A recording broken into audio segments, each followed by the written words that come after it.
Naannoo Affaaritti butaminsa lafaa mudateen bishaan humnaa ol burqu akkasumas aaraa fi ibiddi humnaa ol boba'uu fi akkasumas lafti gurraacha'uu babbaqaquu fi kan kana fakkaatan itti fufee jira. Sababa kirkira lafaatii fi bakka godachiitiin Afrikaan iddoo lamatti qoodamuunis hin hafu jedhan saayintistoonni. Qorattoonni kunniin kana kan mirkaneessan ragaa suura lafaa saatalaayitii irraa argamu waggaa afurii wal bira qabnee yoo madaalu jijjiiramni bakka keessaa akkuma viidiyoo irratti galtan qajeelaa wal qabachuudhaan bahara irraa ka'ee baharatti ba'a. Biyyoonni Afrikaa gargarcituu malu jedhamanii kaa'aman keessaa Keeniyaa, Itoophiyaa, Dimokiraatik Rippaabilik of Koongoo, Ugaandaa, Ruwaandaa, Burundii, Zaambiyaa, Tanzaaniyaa, Maalaawii fi Moozaambikiidha. Saayintistoonni Awurooppaa kunniin bakka keessa lafaa Keeniyaatti bara 2018 kanaan dura mudate bu'uura godhachuudhaan kana kan qoratan yoo ta'u, lafti ardii Afrikaa irratti dhiyeenya kana gargarnicha tajaajilameetiin kaa'ame kun irra utaaluudhaan bakka gaa argisiisa. Ammas xiqqoo irra utaalee bakka gaa argisiisaa kan deemu ta'ullee waggoota muraasaan booda garuu wal qabachaa dhufuu isaa bu'uura godhachuudhaani. Yuunivarsiitii Naayiroobiitti ogeessa saayinsii fi teekinooloojiitii fi barsiisaa kan ta'e Dr. Edwin Dindii kan jedhamus kanuma dhugoomsuudhaan lafti kun yoom gargarcitaa jedhamee murteessuun danda'amu baatullee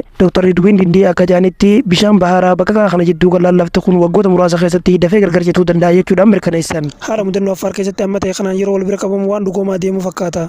Naannoo Affaar godina Gabbira Suwaa Aanaa Dullachaa ganda Sagantuu jedhamu keessatti mudannoon akkasii irra deddeebiin mudachaa waan jiruuf jiraattonni naannoo sanii akka ibsanitti yeroo taateen kun uumamu re'ootaa fi loowwan hanga gugatan yookaan immoo fiigan takka irra ga'anii jiran jechuudhaan ibsan.